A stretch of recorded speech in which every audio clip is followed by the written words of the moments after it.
We'll head to Craig Stobo, who's our regular on Michael's show. Craig, g'day. Good morning. Nice to have you on. Good afternoon. How are you?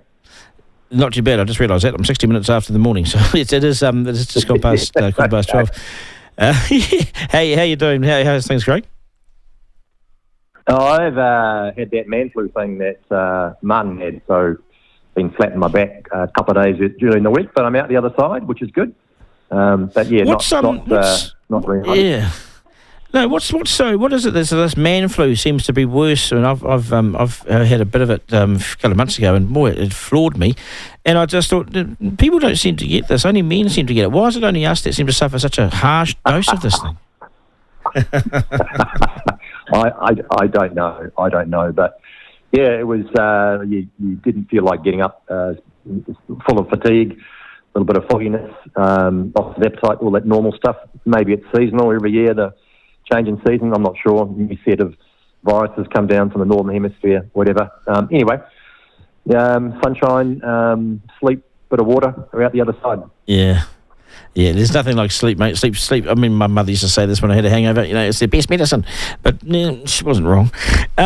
So business confidence. We've seen everywhere I look, I see this rise and rise of business confidence. But the businesses I speak to, when I get out there and they ring me or they get in touch, whatever, I feel a real sort of sense of flatness about them, and they're sort of really worried about revenues and staffing levels and getting in staff and laying people off and everything. I can't correlate the two things. How do you? What's the correlation between the rise in business confidence, but on the ground business despair? Yeah, well, that's right. How do you square that circle between business confidence surveys, which were, kind of jumped out of the blocks, with what's a pretty flat GDP profile currently, and June quarter was really tough. So it's hard to explain other than that businesses over-optimistic or they have expectations from the Fed, the US Central Bank, starting to cut for the first time interest rates, and the Reserve Bank in New Zealand doing the same thing. So the easing cycle has started. Are they over-optimistic about what that means? And does it illustrate the sensitivity of businesses to interest rates? So, are we leveraged to an extent that means any relief from interest rates provides a little bit more working capital available to run the businesses a bit harder? So I do wonder about that. I don't have an answer, but I'm just as surprised as you are when you look around and try and understand currently what's going on. Business is just too optimistic. So it's just a question in my mind. And then I sort of thought about housing affordability. Small falls in interest rates make a difference to housing affordability. And there's a great stat came out in the last few weeks around the number of 29-year-olds that are living at home in New Zealand, and this is from the last census, I think, so somewhere around 21, 22, and it may be affected by the lockdowns, but about 30% of New Zealanders were living at home compared to 0 in 2006, and that may also represent people can't afford to buy their own home or rent, so they're staying at home. And so interest rates, just shows how extraordinarily sensitive we are to interest rates. If that's the relationship between, that explains why confidence has got so much better. I don't have an answer. It just seems odd. I think I know what you're saying here. And I also know what you're trying to say too, because I think this is about the outlook. And so I think that people and businesses are saying, right, well, Correct. It can't get any worse. We've hit the bottom of the cycle. Correct. Interest rates have peaked, and we've seen the Fed move. We've seen the Reserve Bank here move. We've seen the New Zealand banks move before the Reserve Bank moved, and we're likely to see some more movement again because all the bank economists are saying, let's see a move every time between here and next year.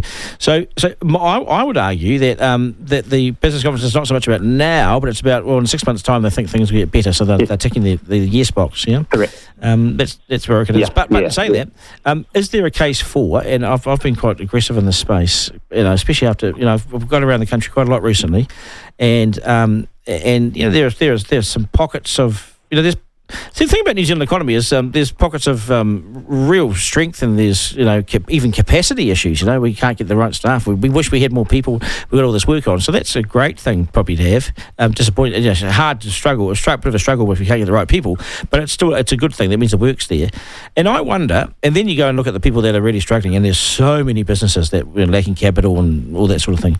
And I wonder, is there not a case now, given the lag effect, for the Reserve Bank to be really aggressive in the cutting space, cutting the OCR, because there's clearly no heat in with inflation. The inflation's where they need it to be now, and it's really collapsed, and the economy's actually done worse than we thought the last 6 months. So isn't there not a case to be quite aggressive now in the cutting space? Yeah, well, I think, it'll be up to the governor to make that decision next week, but there's a few things that are in the mix. There's this rise in business confidence, does that translate into stronger growth than the RBNZ is currently forecasting? So that's a question mark. One survey doesn't make a summer, but it's a question mark. I think the other thing is the warning that came out from the departing Secretary of the Treasury the last few weeks around New Zealand's structural deficit. And what she means by that is that we have this kind of permanent, if I can use that word, deficit, which is unaffected by the business cycle, so it sits there structurally that needs to be worked off. And while that injection of government money is permanently in place, it's a headwind for the RBNZ. Okay, so it just means possibly that rates cuts will have a different profile this time. I think the third thing is the warning that's been put out by RBNZ and Treasury, particularly Treasury, around our poorer, a weaker outlook for long-term productivity. And if you've got a weaker productivity profile, it does mean that the New Zealand economy can get to its lowered economic potential, GDP or growth potential, earlier or easier, at which point inflation kicks in. So they will be concerned about the willingness of or the ability of the economy to grow with a lower economic potential before inflation kicks in. So all I'm trying to flag is that there is always different reasons around the profile being different, and that's why that kind of optimistic view that's driving business confidence just might need to be tempered around how far the RBNZ can go. Yeah, they won't want to let the too much heat get back into their economy again, in case it's I think they've already sort of doubted themselves and questioned themselves a little bit anyway in the past couple of years, and they won't want to do that. Be seen to be doing that again. I just wonder though that long term. I know this is not on your notes, but you'll be up for it. The long term growth forecast and the long term productivity question mark over New Zealand. This is a real concern. This is about our kids and their kids and retirement ages and security of income and security of retirement income, security of hospital care, health care, and all the things that we pay for now, which are really expensive. Like and New Zealanders probably don't go through these things like we have to as economists and business people and journalists and everything. But the cost of let's say superannuation is $23 billion last year, right? $23 billion. Now that goes up every year by about 2.5. It'll be probably next year be $3 billion extra. To pay for that, we have to sell stuff to the world. We have to be productive. We have to work hard and do that sort of thing. Now, with that long-term growth forecast is so concerning to me, because it says to me, if we continue down that path, some things we simply can't afford anymore. What are they going to be? Which bits do we choose to get rid of? And that's that. I know it's such a long-term conversation, but it is about the now, because it affects our kids and their kids, and they are our future. They are who we've brought onto the earth. So what on earth do we do about this, Craig? I'm actually really worried about that long-term path. Yeah. So the Productivity Commission, before it was disbanded, did the sectoral analysis of productivity, and education and health were the worst productivity providers in the sectoral review. Telcos and electricity utilities tended to be much better at productivity. So the reforms, the kind of work we need to do on understanding how to deliver better services in education and health for less money is really important. That's one of the keys to unlock that. The other thing that might surprise you is that IMD, which is a business school in Switzerland, put out a world competitiveness report last few weeks, and New Zealand's ranked 32 out of 67 countries, so not flash for competitiveness. But when the executives in the survey were asked to rank their top 5 pluses for New Zealand in terms of competitiveness. We were ranked pretty highly for our effective legal environment, so that's helpful around certainty of law and rights, property rights, for example. But we were ranked worst for business dynamism.